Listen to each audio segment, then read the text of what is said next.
conhecimento geral a importância do sono aos seres humanos. O que muitos não sabem é o motivo pelo qual existe uma necessidade de dormir. Antes disso, cabe perguntar-se: o que é o sono? Para identificarmos quando uma pessoa está dormindo, é preciso olhar para algumas variáveis. Uma delas é comportamental. É sabido que, quando uma pessoa dorme, geralmente ela está deitada, encontra-se com seus olhos fechados, não ouve nada e, quando ouve, acorda imediatamente.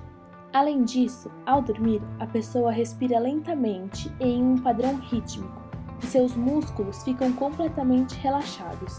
Em outras palavras, uma pessoa que dorme fica inconsciente para a maior parte das coisas que acontecem no ambiente. Além desta variável comportamental, quando uma pessoa dorme, nota-se alterações no cérebro. Há uma sincronização das ondas cerebrais. Nessa ocasião, o cérebro não para de funcionar. O que acontece é que ele passa a exercer a sua função de modo diferente. Essa alteração na atuação cerebral é notada a partir de um exame, o eletroencefalograma, o qual mede as ondas cerebrais. Uma pessoa acordada e relaxada gera ondas alfa, que são oscilações consistentes de cerca de 10 ciclos por segundo. Uma pessoa alerta gera ondas beta, que são 2 vezes mais rápidas. Durante o sono, 2 padrões mais lentos, chamados ondas θ e ondas delta, também acontecem. As oscilações das ondas θ vão de 3,5 a 7 ciclos por segundo, e as ondas delta oscilam a menos de 3,5 ciclos por segundo. Quando uma pessoa adormece e entra em sono profundo, os padrões das ondas cerebrais ficam mais lentos, sendo possível identificar que a mesma está dormindo. Quanto mais lentos os padrões das ondas, mais profundo é o sono. Basicamente, podemos dividir o sono em 2 fases: a fase REM, na qual ocorrem movimentos rápidos nos olhos, e a fase NREM, marcada pela ausência desses movimentos. O estado NREM corresponde a 75% do período do sono, sendo dividido em 4 estágios. Estágio 1 é a fase de sonolência, onde o indivíduo começa a sentir as primeiras sensações do sono. Estágio 2. No estágio 2, a atividade cardíaca é reduzida e relaxam-se os músculos e a temperatura do corpo cai. Estágio 3. Muito semelhante com o estágio 4, diferencia-se apenas em relação ao nível de profundidade do sono, que é um pouco menor. Estágio 4 é a fase onde o sono é muito profundo.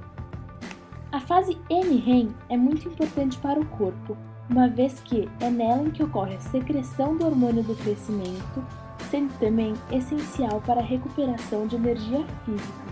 É na fase NREM em que realmente existe descanso profundo e menor atividade neural.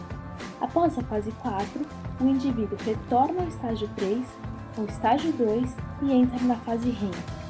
Na fase REM, as ondas cerebrais ficam tão rápidas quanto as ondas dos níveis de consciência, sendo este estágio também chamado de sono paradoxal, já que, ao mesmo tempo em que o indivíduo está dormindo, há uma intensa atividade cerebral.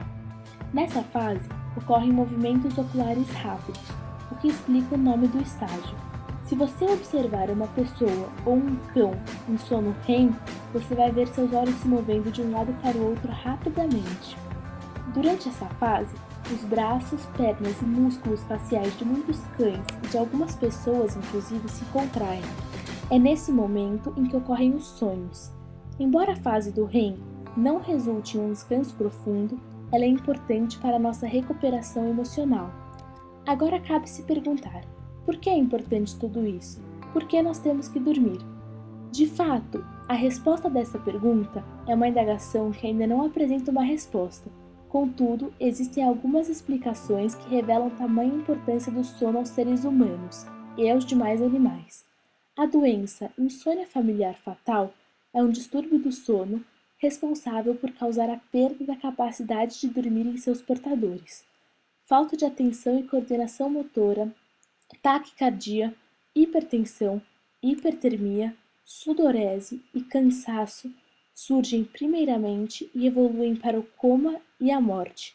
Em suma, as poucas famílias afetadas pela doença, cerca de 30 famílias no mundo, por perderem a capacidade de dormir, acabam morrendo, o que nos evidencia a importância do sono para os seres humanos.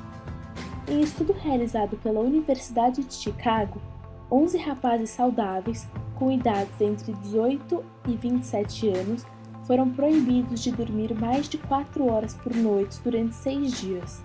Ao final do teste, seus metabolismos eram comparáveis aos de pessoas com mais de 60 anos. O nível de insulina no sangue caiu para níveis de portadores de diabetes e a concentração de cortisol, hormônio secretado em situações de estresse, manteve-se em níveis elevados, como acontece em idosos. Paralelamente, em pesquisas de laboratório, ratos usados como cobaia não aguentaram mais de 10 dias sem dormir. A consequência, morte por infecção generalizada. Esse comprometimento da saúde gerado com a privação do sono explica-se pelo fato de ser durante o sono que são produzidos alguns hormônios que desempenham papéis vitais no funcionamento de nosso organismo. Por exemplo, o pico de produção do hormônio do crescimento, também conhecido como GH, ocorre durante a primeira fase do sono profundo. A privação do sono também compromete seriamente a capacidade cognitiva dos indivíduos e a manutenção do peso, já que a leptina, hormônio capaz de controlar a sensação de saciedade, é secretada durante o sono. Logo, pessoas privadas do sono produzem menores quantidades de leptina, fazendo com que o corpo sinta a necessidade de ingerir maiores quantidades de alimento. A relação entre a privação do sono e o ganho de peso é evidente a partir da análise desses gráficos, frutos de um estudo norte-americano realizado entre os anos de 1960 e 2000. Nesse período, os gráficos nos mostram que o sobrepeso aumentou vertiginosamente, ao mesmo tempo em que a duração do sono diminuiu, evidenciando a correlação entre esses dois fatores. Outro aspecto associado ao sono, que não é do conhecimento de várias pessoas, é quanto às alterações que o sono sofre ao longo da vida. No octograma apresentado, verticalmente destacam-se as diferentes idades, horizontalmente as horas do dia, e os riscos pretos representam os momentos que a pessoa passa acordada.